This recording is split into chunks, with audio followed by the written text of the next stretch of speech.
Saludos y bendiciones para ti. Qué bueno volvernos a encontrar en la oración de la mañana, un espacio donde compartimos la palabra de Dios y sacamos un tiempo de oración. Hace poco estuvimos compartiendo en el libro de Mateo capítulo 4, en el primer título, que era la tentación de Jesús. Luego de la tentación de Jesús, que vemos que Jesús vence al enemigo, al diablo, en el desierto, ayunando 40 días y 40 noches y respondiendo conforme a la palabra.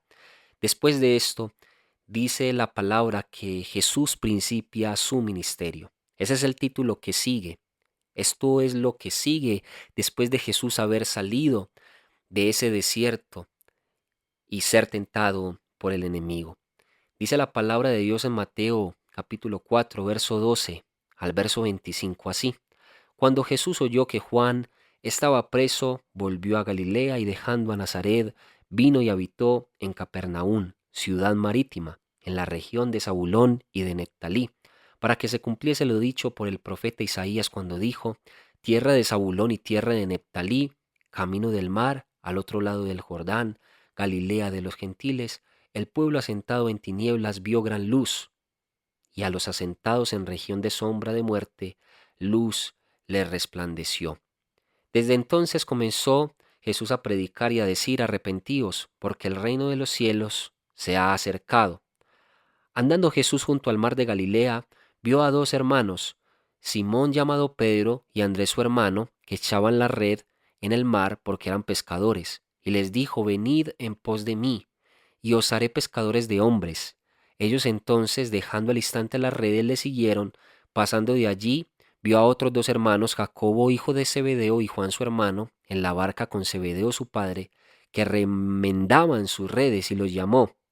Y ellos, dejando al instante la barca y a su padre, le siguieron. Y recorrió Jesús toda Galilea, enseñando en las sinagogas de ellos y predicando el evangelio del reino, y sanando toda enfermedad y toda dolencia en el pueblo. Y se difundió su fama por toda Siria, y le trajeron todos los que tenían dolencias, los afligidos por diversas enfermedades y tormentos, los endemoniados, lunáticos y paralíticos, y los sanó. Y le siguió mucha gente de Galilea, de Decápolis, de Jerusalén, de Judea y del otro lado del Jordán. Esta es la lectura en general, pero nos vamos a ir deteniendo en esos versos que son claves. En este capítulo de Mateo capítulo 4, verso 12, al 25, y que tiene como título Jesús principia su ministerio. Le hablaba ahorita de que Jesús principia su ministerio después de ser tentado en el desierto por el diablo, pero lleno del poder del Espíritu Santo. Vino lleno Jesús del Espíritu Santo. Y es que para nosotros hacer las cosas para Dios, ojalá poder estar llenos del Espíritu Santo, con el respaldo del Espíritu Santo. Amén. Qué bueno que nosotros, sea para predicar, sea para servir en cualquier lugar, sea para orar por otras personas, aún estando en casa, sirviendo en casa o donde quiera que Dios nos permita servir. Qué rico que le pidamos al Todopoderoso su Espíritu Santo, porque no es lo mismo servir a Dios sin su Espíritu Santo y sin su poder, a servir a Dios llenos del Espíritu Santo. Cuando viene el Espíritu Santo a nuestras vidas, antes de que nosotros sirvamos, entonces cuando sirvamos, veremos la gloria de Dios. Amén. Habrá respaldo, habrá poder de Dios manifestado cuando hacemos las cosas no por nosotros mismos, sino que ojalá el Espíritu Santo esté bien presente en nuestras vidas, y hacemos un alto en el camino y le decimos: Padre, llénanos de tu Espíritu Santo. Padre Celestial, necesitamos tu Espíritu Santo. Dígalo allí en los comentarios, pero dígalo con todo su corazón y escríbalo allí con todo su corazón. Necesito, Señor, tu Espíritu Santo. Escriba: necesito al Espíritu Santo. Bueno, entonces Jesús llegó lleno del Espíritu Santo y empezó a predicar, a predicar. Después de venir lleno del poder del Espíritu Santo, ahí sí empezó a predicar. ¿Y sabe qué predicaba? Dice la palabra así: desde entonces comenzó Jesús a predicar y a decir: arrepentíos, porque el reino de los cielos se ha acercado. Arrepentíos, porque el reino de los cielos se ha acercado. Estas mismas palabras las predicaba Juan antes de que Jesús viniera. Arrepentíos porque el reino de los cielos se ha acercado. Cuando Jesús llegó, el reino de los cielos literalmente se acercó a esa tierra y Jesús seguía predicando. Arrepentíos porque el reino de los cielos se ha acercado. Luego de que Jesús muere y resucita, dice la palabra que Pedro, en Hechos de los Apóstoles, en su primer discurso, dice: arrepentíos y convertíos, arrepentíos y bautícesen. También hablaba del arrepentimiento. Y para estos postreros tiempos, mis amados hermanos, ¿sabe de qué debemos de predicar? De lo mismo. Arrepentimiento. Arrepentimiento. Debemos de predicar más. Arrepentíos, porque el reino de los cielos se ha acercado. Yo no sé si usted sepa, pero el reino de los cielos se está acercando y cada día más. Se están cumpliendo muchas cosas que están en la Biblia cada día más. Entonces cada día más, qué bueno que Dios nos use para predicar a otros y decir: arrepentidos porque el reino de los cielos se ha acercado. Está bien predicar palabras del amor de Dios, del amor entre parejas, de bendiciones que Dios nos dará, de cómo retener las promesas de Dios. De esto están llenas las congregaciones y de esto pues hemos predicado muchos. Pero qué bueno que el Señor nos conecte a predicar nuevamente. Arrepentíos, porque el reino de los cielos se ha acercado. La gente lo que necesita ahora, más que cualquier bendición, es arrepentirse. Hoy tome esta palabra para usted. Si el Señor a usted le permite de pronto hablarle a su familia o servir en una congregación o no sé, donde quiera, donde Dios lo use a usted. Yo no sé Dios de qué manera usted lo usa, pero conéctese con esta verdad de la palabra, no una verdad de Sebastián en la verdad de la palabra y predique: arrepentíos, porque el reino de los cielos se ha acercado. Siguiendo con esta palabra, nos damos cuenta de que Jesús predicaba estas cosas: arrepentidos porque el reino de los cielos se ha acercado, y seguía caminando, y por allá se encontró en una playa, se encontró con Pedro y se encontró con su hermano. Pedro y su hermano Andrés estaban allí en esta playa y dice la palabra que ellos eran pescadores. Jesús les dice en el verso 19: venid en pos de mí y os haré pescadores de hombres. No les cambió su profesión. Ellos siguieron siendo pescadores, pero ya no de peces, sino de hombres. Dios te cambia muchas cosas, te quita muchas cosas de tu vida, pero a veces te deja cosas para que con eso mismo que tú eres, con esa misma esencia, puedas ahora transformar esa esencia que tienes y que tenías para las cosas de Dios. Ellos fueron pescadores de peces y pasaron a ser pescadores de hombres. Yo no sé si usted sea un hombre o una mujer de negocios. Ahora también hay un versículo que dice: en los negocios de mi padre me es necesario estar. Usted va a seguir siendo un hombre y una mujer de negocios, pero no solamente de negocios físicos, de negocios económicos, sino que usted va a estar en los negocios de su padre. Y en los negocios de su padre usted está sirviendo, orando. Amén. Así como usted cuida su negocio, qué bueno que usted pueda estar en los negocios de su padre. Le hago otro ejemplo. A aquella persona que era un doctor, una enfermera, en lo físico, antes de conocer a Dios. Ahora Dios también le está llamando a ser un doctor y una enfermera, pero espiritual, a sanar el corazón de muchos. Y ese es el Dios que tenemos, que Él usa a quien quiere y como quiere, y pues Él escoge a quien quiere, y escogió a Pedro y escogió a Andrés su hermano, que eran pescadores, y los llamó a ser pescadores de hombres. Dice la palabra en el verso 20, así: ellos entonces, dejando al instante las redes, le siguieron. Dejando al instante las redes, le siguieron. Maravilloso. Dejaron lo que estaban haciendo por seguir al maestro. Dejaron lo que estaban haciendo y le creyeron a él de que los haría pescadores de hombres. Yo creo que creyeron a esta palabra y le llamó mucho más la atención el pescar hombres que pescar peces. Qué bueno que nosotros seamos atrapados y seducidos por Dios, y que al instante, como Pedro y como su hermano Andrés, dejemos cosas para seguir a Dios. Dice aquí, ellos al instante dejaron las redes y le siguieron. Esto de dejar las redes nos habla de que dejaron pues su antiguo trabajo o lo que ellos estaban acostumbrados a hacer en toda su vida. Esto significan las redes. Ellos dejaron las redes y lo siguieron. Qué bueno que nosotros dejemos lo que acostumbrábamos a hacer para poder seguir al Maestro. El verso 22 dice que hubieron un par de hermanos que eran los hijos de Zebedeo. Así se llamaban los hijos de Zebedeo, Jacobo y Juan. También, también eran pescadores. Y también dice en el verso 22 así, y ellos dejando al instante la barca, y a su padre le siguieron. Aquí ya hay algo diferente. Y ellos entonces dejando al instante la barca, y a su padre le siguieron. Simón y su hermano dejaron las redes para seguir al maestro, y los hijos de Zebedeo dejaron también la barca, pero también dejaron a su padre y le siguieron. Y esto hacemos un alto en el camino porque a veces no solamente vamos a tener que dejar lo que estábamos acostumbrados a hacer, sino que también vamos a tener que dejar a nuestros familiares y seguir al maestro. Ellos no se pusieron a decirle al maestro, maestro, si mi papá va con nosotros, te seguimos. No, ellos dos tomaron la decisión y siguieron ellos al llamado que Dios les había hecho a ellos. Amén. No sé si después el papá de ellos creyó también en Jesucristo, pero hoy te digo, por más que se levante tu familia o por más que tu familia te diga que no siga las cosas de Dios, es que el llamado es para ti, es que la salvación tuya es individual, es que el propósito que Dios tiene contigo es individual.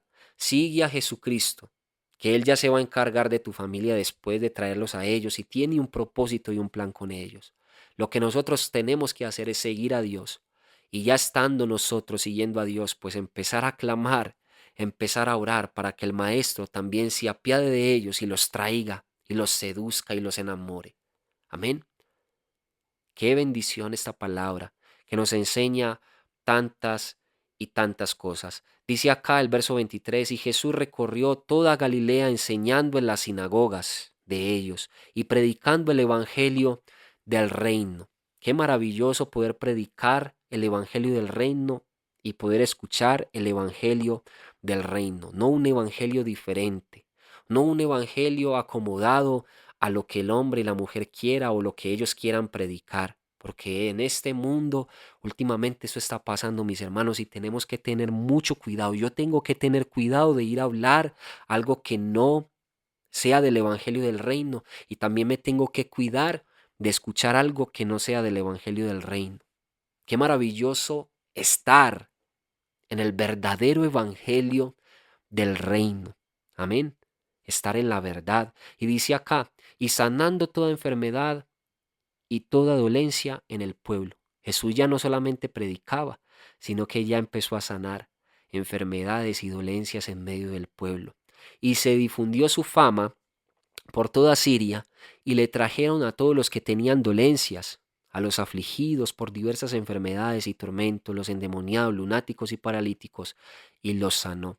Jesús empezó a sanar a muchas personas, tanto que este libro, la Biblia, registra muchas sanidades, muchas liberaciones de la que hizo Jesús. Pero más adelante nos daremos cuenta que uno de los escritores de la Biblia dice, y muchísimas cosas más hizo Jesús, pero no quedaron registradas en este libro, porque sería un libro, mejor dicho, sin principio, sin final, perdón, de todas las cosas que hizo Jesús. Imagínense todos los milagros que hizo Jesús, y aquí solamente en la Biblia quedaron registrados como los más importantes o los que el Todopoderoso permitió que estuvieran aquí registrados.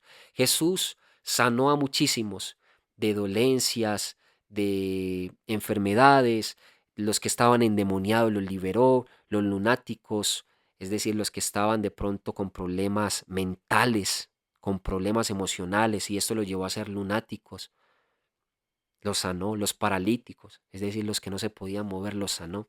Y dice que se difundió su fama por toda Siria, se difundió la fama de Jesús, y la fama nos habla de un reconocimiento. Toda la gente empezó a reconocer que Jesús tenía el poder. Y estábamos hablando en el antiguo título de Mateo 4 de que el diablo le ofreció fama a Jesús, pero una fama para que él fuera famoso ante el mundo y fuera de pronto rechazado por Dios, mientras que Jesús decidió tener una fama y un reconocimiento del Padre Celestial, aunque el mundo lo rechazara a él. No sé si me entendió usted en esta parte. Hay dos diferentes clases de fama: ser famosos ante el mundo y que el mundo te reconozca, y ser famosos ante el Todopoderoso, el Dios de los cielos, y que el mundo te rechace. Esta fue la fama que escogió Jesús. Y qué maravillosa es esta palabra que nos enseña tantas cosas. El verso 25, y para terminar, dice: y le siguió mucha gente de Galilea, de Decápolis, de Jerusalén, de Judea y del otro lado del Jordán. Empezaron a escuchar que Jesús sanaba, que Jesús liberaba, que Jesús predicaba así, que Jesús estaba lleno del Espíritu Santo, y empezaron a seguirlo de muchos lugares. Empezó el poder de Dios que había en él a glorificarse, y empezaron a llegar muchas personas a traerle de pronto peticiones, y Dios, por gracia, cada una las iba respondiendo, me imagino que en su tiempo perfecto.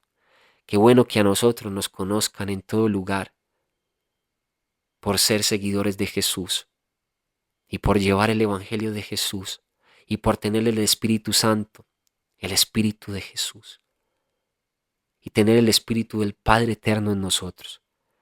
Terminemos este tiempo orando. Padre Celestial, gracias, porque así Jesús principió su ministerio, lleno de tu poder, lleno de tu gloria, lleno de unción. Predicaba el Evangelio del reino, no se salía de ahí, y hacía milagros, señales y prodigios en medio del pueblo, para la gloria de tu nombre. Jesús fue reconocido, mi Rey. Hoy lo reconocemos, hoy reconocemos que Jesús, en el nombre de Jesús, en tu nombre, Salvador, porque eso significa Jesús, en tu nombre, Salvador, recibimos salvación, recibimos sanidad y recibimos tantas cosas. ¿Cómo no adorarte? ¿Cómo no bendecirte? Ayúdanos a ser como estos discípulos tuyos, que antes de ser tus discípulos, antes de convertirse en discípulos, estos que eran pescadores dejaron lo que estaban haciendo para poder seguirte. Padre, que nosotros dejemos lo que estamos haciendo para seguirte. Quítanos las distracciones, quítanos las cargas laborales, quítanos el estar pensando tanto en las cosas de este mundo. Yo sé que es necesario, pues, ser prosperados en este mundo y bueno, tener muchas cosas y pensar en la familia y pensar en cosas que son importantes, porque son importantes. Pero más importante eres tú, mi Dios. Ayúdanos a saber y reconocer y tener presente y claro siempre eso, que tú eres más importante que todas las cosas, y que si buscamos tu reino y tu justicia, tú lo demás lo vas a añadir, tú lo demás lo vas a hacer. Aleluya. Estos hombres no se preguntaron de qué iban a vivir. Estos hombres pescadores simplemente dejaron su trabajo y sus redes y tú les sustentaste. Padre, cuando tomamos decisiones por ti, tú nos sustentas, tú nos bendices, tú nos ayudas. Ayúdanos a tomar siempre decisiones por ti, donde sea que estemos. Si es en el trabajo, ayúdanos a tomar decisiones por ti. Si es en la casa, ayúdanos a tomar decisiones por ti. Aunque a la gente no le guste, lastimosamente, pero debemos de seguir contigo. Aunque la familia a veces queda atrás, no es lo ideal, pero es preferible que la familia a veces quede atrás, que tú quedes atrás y nosotros dejar de seguirte a ti. Es preferible nosotros, Señor, seguirte sobre todas las cosas, sobre lo económico, sobre todo, Señor, ayúdanos a seguirte sobre todo, todo lo que tú has puesto a nuestro alrededor. Te adoramos, Señor, te bendecimos. Qué maravillosa es tu palabra, que nos enseña tanto. Permítenos arrepentirnos, porque si hay algo importante en medio de esta palabra, mis hermanos, es esto. Desde entonces, en el verso 17, desde entonces Jesús comenzó a predicar y a decir: arrepentíos porque el reino de los cielos se ha acercado. Padre, ayúdanos a arrepentirnos porque el reino de los cielos se ha acercado. Trae a nosotros un arrepentimiento genuino, una conversión genuina, un pedir perdón genuinamente, no pedir perdón hoy y mañana seguir haciendo lo mismo. Padre, un arrepentimiento sincero es lo que tú buscas y es lo que te queremos dar. En el nombre de Jesús, permítenos, Señor, Dios Todopoderoso, arrepentirnos sinceramente y de corazón, para que nuestro corazón sea limpiado de la vieja manera, de la vieja pasada manera de vivir, como dice tu palabra, y seamos nuevas criaturas en Cristo Jesús. Te adoramos, Señor, te bendecimos. Gracias por esta preciosa oportunidad. Permítenos que sea lo que sea en donde estemos sirviéndote o lo que hagamos para ti, lo hagamos con el poder de tu Espíritu Santo y contigo. Damos gracias a Dios por tu vida. Amén, amén, perdón. Amén y amén. Lo creemos. Damos gracias a Dios por tu vida. Cada me gusta, cada comentario que tú dejas es de gran bendición. Suscríbete para que no te pierdas el contenido nuevo que subimos todos los días. Comparte este tiempo de orar con tus familiares, con tus amigos en las redes sociales. Compártelo mucho. Así tú pescas almas. Compartiendo, te conviertes en un Pedro que pescaba almas, que fue llamado de pescar peces a pescar almas, compartiendo estos videos en las redes sociales. Por algo se llaman redes, porque atrapan. Quizás tú atraparás a muchos para las cosas de Dios. Así que comparte mucho de las cosas de Dios. No tiene que ser esto. Yo te estoy diciendo que compartas esto porque es de bendición. Amén. Es de bendición que compartas este mensaje. Pero si tienes otras cosas que tú sabes que es de Dios, otras prédicas, otros mensajes, versículos, también comparte lo que más puedas para que muchas personas lleguen a ese caminar con Dios y encuentren propósitos en Él. Amén. Bendiciones. Que Dios te bendiga en grande y totalmente.